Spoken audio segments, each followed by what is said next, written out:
Эфирда Соба дулкыннары телевидениесі. Хәерле кич, исәнмесез. Тагын бер атна узып бара. Ул нинди вакыйгалары белән истә кала икән? Бу хакта атна информацион тапшыруының бүгенге чыгарылышында таныштырырбыз. Студияда Гөлназ Гатауллина. Кыскача кайбер темалар турында. Авыл җирлекләрендә традицион халык җыеннары башланды. Районның ел студенты исеменә лаек булучы билгеле. Буыннар тарихы гаилә ядкәре дип исемләнгән фестиваль-конкурска йомгак ясалды. Соба чаңгы 2025 төнге узышлары Россия спортчыларын берләштерде.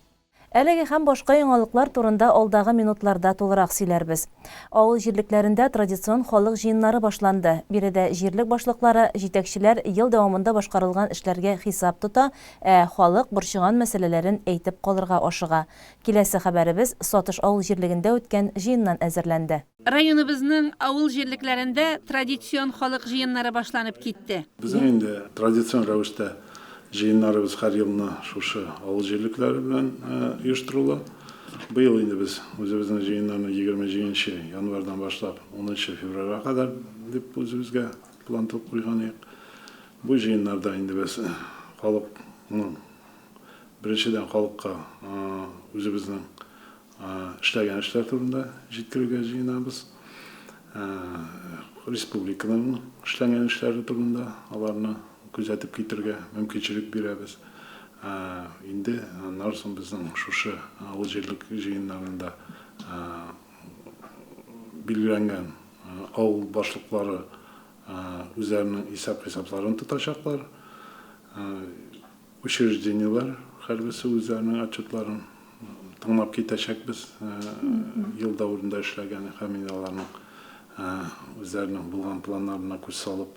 Сатыш авыл җирлегенә 5 авыл керә. Сатыш, Аккүлбигәнәй, Казанчы-Бигәнәй, Мамалай һәм Шәпки-Соба авыллары. Җирлек үсешендә авыл хуҗалыгы төп роль уйный. Җаваплылыгы шикләнгән Соба җәмгыятенең Сатыш бүлекчәсе һәм 3 крестьян фермер хуҗалыгы бар. 2024 елда җирлектә җитештерелгән тулаем продукция бәясе 323 миллион 540 мең сум тәшкил итә. 100 гектарга җитештерелгән продукция бәясе 7 миллион 145 мең сум. Җаваплылыгы шикләнгән Соба җәмгыятенең Сатыш бүлекчәсендә 620 баш савым сыер исәпләнә. Бер савым сыерга елына 7377 килограмм сөт савыла. Җирлектә мал асраучы 372 хуҗалыкта 532 мөгезле эретерлек исәпләнә. 145 сыер, 313 сарык, 17 кәҗә һәм 44 ат бар. Җирлектә шәхси эшмәкәрләр, үз мәшгульлек белән шөгыльләнүчеләр хезмәт итә. 5 авылда 372 хуҗалык исәпләнеп, аларда барысы 1214 кеше теркәлгән. Авылларда яңа йортлар салына, мәдәният учаклары эшләп килә, күперләр төзелә, юллар эшләнә һәм урам утлары куела,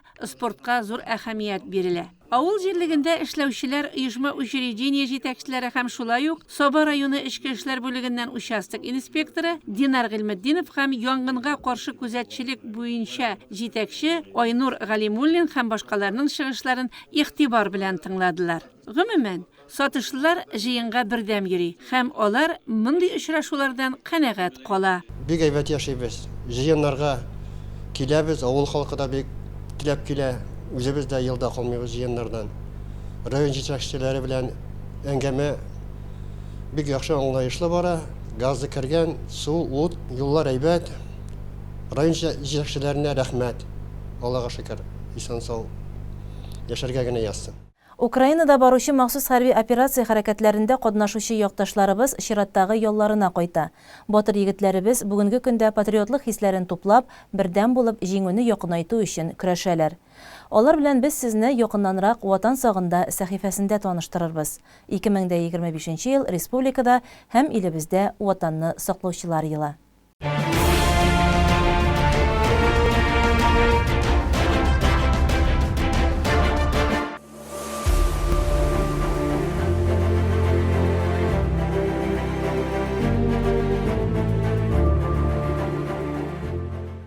Туганыбызның Юсуфалан авылы егете Инсаф Сайфуллин Украинада баручы махсус хәрби операция хәрәкәтләрендә мобилизацияләнгән көннәреннән үк катнаша. Аңа бүген 28 яшь. Авылда аны әти-әнисе, тормыш иптәше һәм балалары сагынып көтеп тора. Инсаф сугыш кырында машина йөртүче вазифасында. Бүген аның күкрәген кыюлык өчен медале бизи. Украина хәрби көчләре минометтан утка тоткан чакта кораллар салынган машинасын вакытында кирәкле урынга алып барып җиткерә ул. Мобилизация башланганнан көннән бері башлап, шушы көнгә кадәр хезмәт итәм.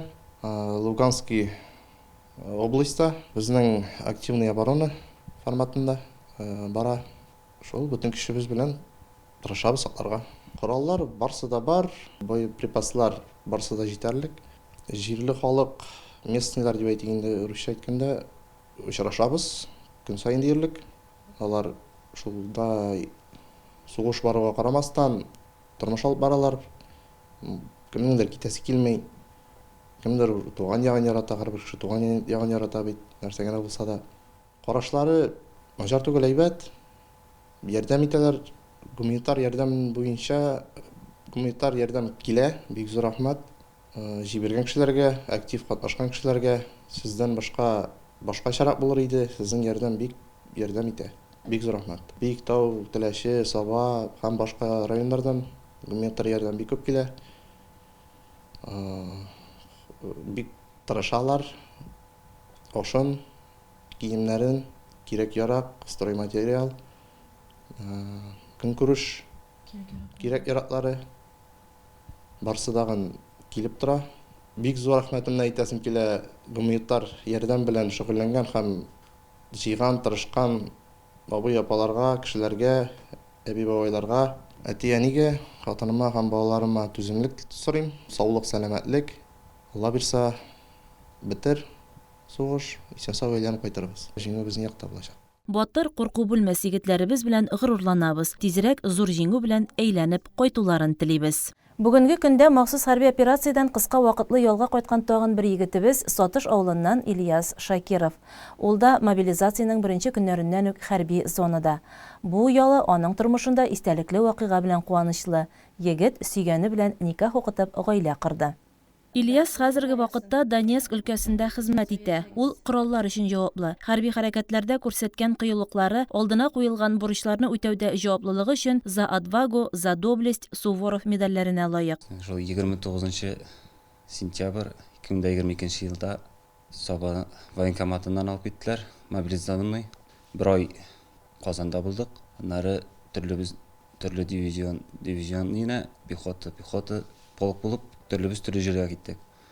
Башта яшәдек Новоалександровкада, Наравинки, аннары кирип киттек Скоротный дигән Украинаның авылына. И шуннан башланды Сватово направлениесендә булдык. Дивизионда бар Саба, Теләче, Питрәч, Рыбный, Арча һәм Казаннар.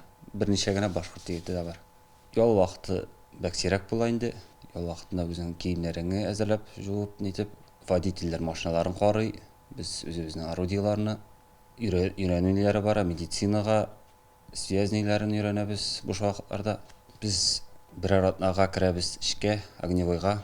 Анда шул үзебезнең Д-30 пушка белән кушкан әмерләрне итәбез. Мин номер расчеты. Снаряд ташыйбыз, снарядны этеп кертүдә стволның чисталыгын карап тору минем өстә. Гуманитар Аллага шөкер килеп тора. Саба, Теләче районнарына бик зур рәхмәт. Бүтән сораган әйберләр үзләре җибәрә, бөтенесе барса килеп бара, Аллага шөкер. Гуманитар китап таштырган егетләргә саулык, сәламәтлек, әзерләүчеләргә бик зур рәхмәт. Тизрәк бетеп, исән-имин кайтырга ясын инде бөтенебезгә.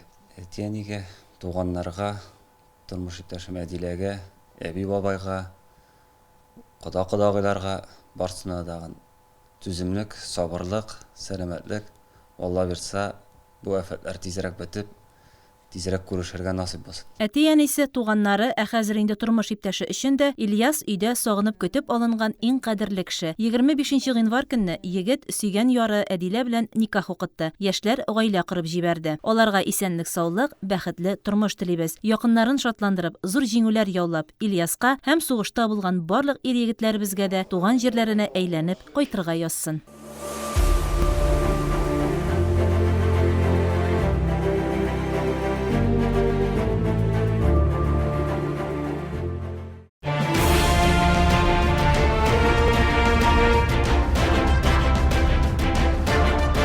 2025 ел Татарстан Республикасында ватанны саклаучылар елы буларак игълан ителде. Шулай ук быел Бөек Ватан сугышында җиңүгә 80 ел.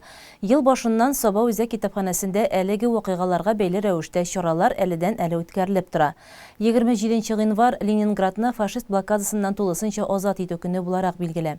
Дүшәмбе көнне китапханәчеләр гимназия укучыларын чакырып, шул чор балалары күргән михнәтләр хакында сөйләделәр. Тулырак алдагы сюжетта.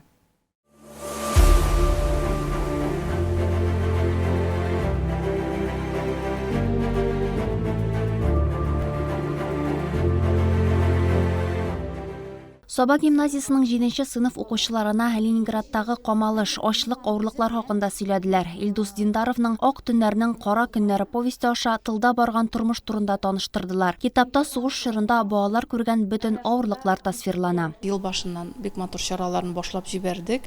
Өлкәннәр белән дә, балалар белән дә безнең әдәби алан проекты да Бөек Ватан сугышында җиңүнең 80 еллыгына багышлана.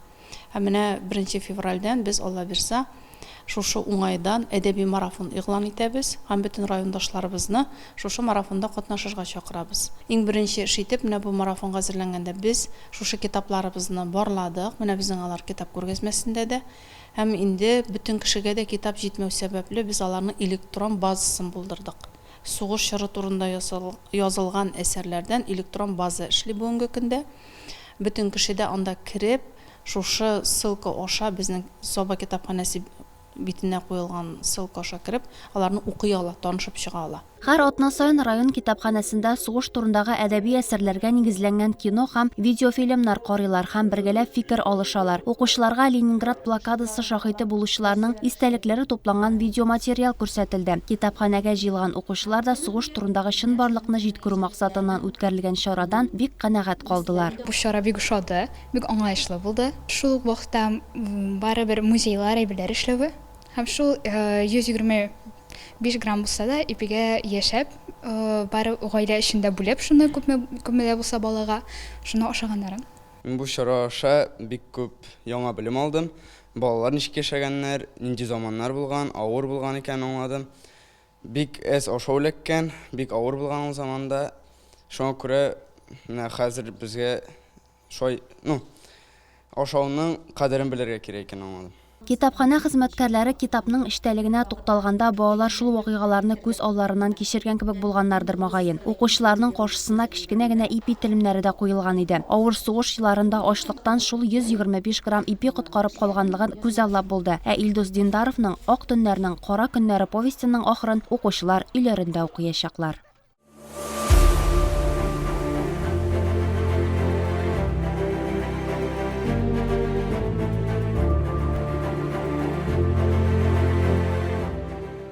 Менә инде 2нче ел рәттән район күләмендә елның төп студентын билгелиләр. Ел студенты 2024 исеменә быел кем лаек? Җавап киләсе хәбәребездә.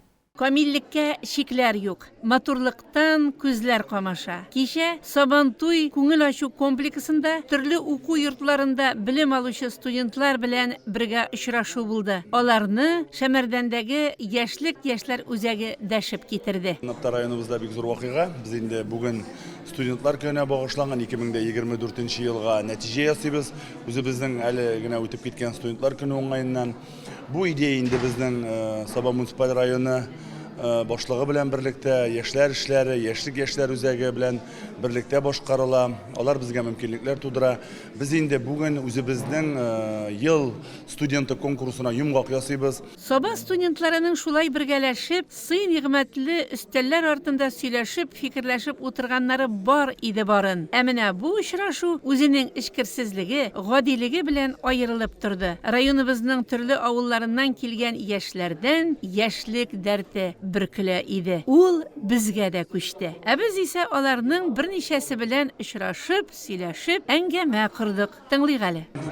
Инде Алла бирсә киләчәккә планнарымны курып куйдым. Киләчәктә үзебезнең авылда Улы Кибәш уртагы белем бирү мәктәбендә эшләрмен дип өметләнәм. Телим Алла бирсә. Мин авылны бик яратам. Атна саен авылга кайтырга тырышам. Авылда бик рәхәт, авылда гел икенче төрле. Авылга бик яратып, сагынып кайтабыз, Аллага шөкер. Һәм инде менә бәлки Мәктәбебезнең дә өлеше зурдыр минем шушы авылга кайтырга теләвем дә. Чөнки безнең мәктәптә, Аллага шөкер, укытучылар да, балалар да бөтенесе дә тырышлар, бөтенесе дә булганнар. Олы Кибәш авылында гомумән гел тырыш кешеләр яши. Казан федераль университетында белем алам 4-нче курста. Киләчәктә башлангыч сыйныф һәм инглиз теле укытучысы булачакмын. Мин үзем авыл йөрәкле кеше дип әйтәм соң инде һәм Алла бирсә, беренче елларымны, эш елларымны авылда эшләрмен дип уйлап торам. Мин үземнең тормышымны инде Алла бирсә, үзебезнең күрше авылында урнашкан кадет мәктәбендә бәйләргә планлаштырам хәзерге вакытта. Алла бирсә, ничек уйлыйм, шулай килеп чыгыр дип ышанып калам. Элек-электән балалар белән эшләргә яратам. Менә нинди генә яшьтәге балалар булсын, лагерьларда да, садикта да эшләгәнем бар минем. Балаларны чын күңелдән яратам һәм менә шуңа күрә булачак һөнәремне шул балалар белән бәйләргә булдым. Ел студенты 2024 бәйгесендә гран-при алучы укучыбыз ул да булса Мөхәммәтова Зинә.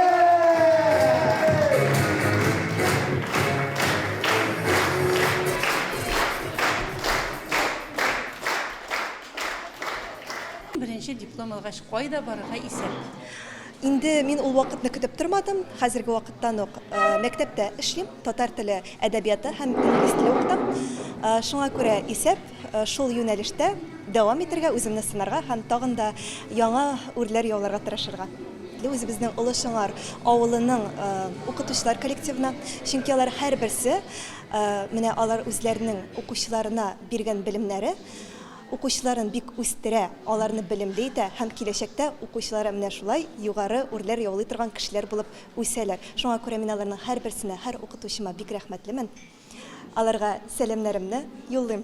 Очрашу күңелле җырлар, дәртле биюләр белән аралашып барды. Ә соңыннан барысы бергә истәлеккә фотога төштеләр. 7 буынны белү изге бурыч. 2024 ел дәвамында районыбызның авыл җирлекләре оешма предприятиеләре арасында буыннар тарихы гаилә ядкәре дип исемләнгән фестиваль конкурс үтте. Һәр җирлек оешма предприятие үзендә гомер итүче һәм хезмәт куючы үрнәк гаиләләрне барлады. Әлеге гаиләләр үзләренең нәселләрен барлап сәхнәгә күтәрелде. Ә чыгышлар үз чиратында жюри тарафыннан бәяләү тапты. Шушы көннәрдә гаилә елына йомгак ясап, фестивальдә җиңүчеләрне район Мәдәният йорты сәхнәсендә тәбрикләделәр. Тулырак алдагы сюжетыбызда. Мәдәният йорты фойесында килгән тамашачыларны жюри әгъзаларын Тимершыктан Хаҗимулла, Олы Шыңардан Хаҗи, Шикше авыл җирлегеннән Әндәр нәселләре әзерләгән күргәзмә каршы алды. Биредә ниләр генә юк иде. Буыннан буынга килгән тәмледән тәмле ризыклар да, гаилә әгъзаларының уңышлары да, шушы буында булган һөнәрчелек тә үз урынын тапкан. Искитәрлек күргәзмә өлешеннән соң халык сәхнәдәге күренешне тамаша кылырга җыйналды. Сәхнә түрендә авыл җирлекләре арасында беренче урынга лаеклы дип табылган Тимершык Хаҗимулла, Олы Шыңардан Хаҗи һәм Шикшедән Әндәр нәселләре чыгыш ясады. Бала туды бүген җиргә, фәрештәләр аңа юл ачты. Күкләр исә садаҗаннан булган бер баласын җиргә озатты. Гаиләсе өчен шатлык булып, өмет һәм куанычлар өстәп ир бала. Борынгы Әндәр нәселенең 9-нчы куын оныгы туды. Чыгышлар тәмамлангач, бүләкләү һәм тәбрикләү өлешенә күчтеләр. Сүз Саба районы башлыгы урынбасары Расих Закирҗановка бирелде. Ул барлык катнашучы гаиләләргә, аларны бергә җыйнаучыларга һәм сәхнәгә әйдәүчеләргә рәхмәтләрен җиткерде. Шушы фестивальдә катнашучылар хезмәттә дә, сәхнәдә дә үзләренең сәләтләре барлыгын исбатладылар, диде район башлыгы урынбасары. Шәмәрдән зонасында оешма предприятие авыл җирлекләре арасында 1-нче, 2-нче һәм 3-нче урыннар алучыларны котлап уздылар. Шулай ук минем Шәҗәрә Республика генеалогик тикшеренүләр конкурсының муниципаль этабы җиңүчеләрен дә бүләкләделәр. Гран-прига 1-4 сыйныфлар арасында Олы Орташ мәктәбеннән Нәфисә Галимҗанова, 9-11 сыйныфлар арасында Түбән Шутсу мәктәбеннән Фирүзә Бахманова лаек булды. Фирүзә Бахманова республика күләмендә дә урын алуга ирешкән. Кызыксындыру бүләгенә ия булучылар да сәхнәгә чакырылды. 16 май көнне Мәскәүдә язылышкан Айгөл һәм Данияр Мифтаховлар да йомгаклау тантанасында тәбрикләнде. Аларга район башлыгының рәхмәт хаты тапшырылды.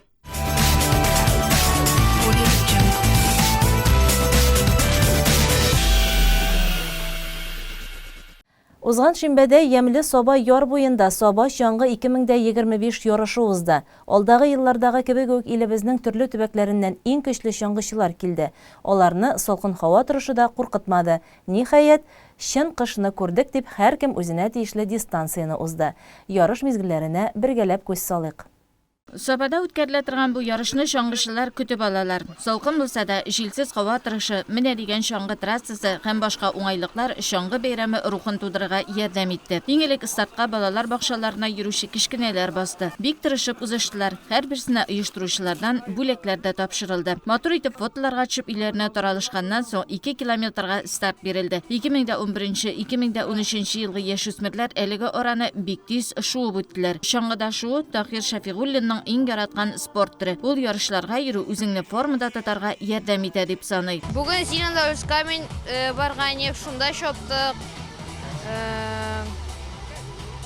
Аннары Козанларда чабабыз инде. Шундай зур чаңгы ярышларында катнашабыз. Трасса җиңел, авыр түгел, 2 километр күп түгел инде ул. Һәм бүген погода суык.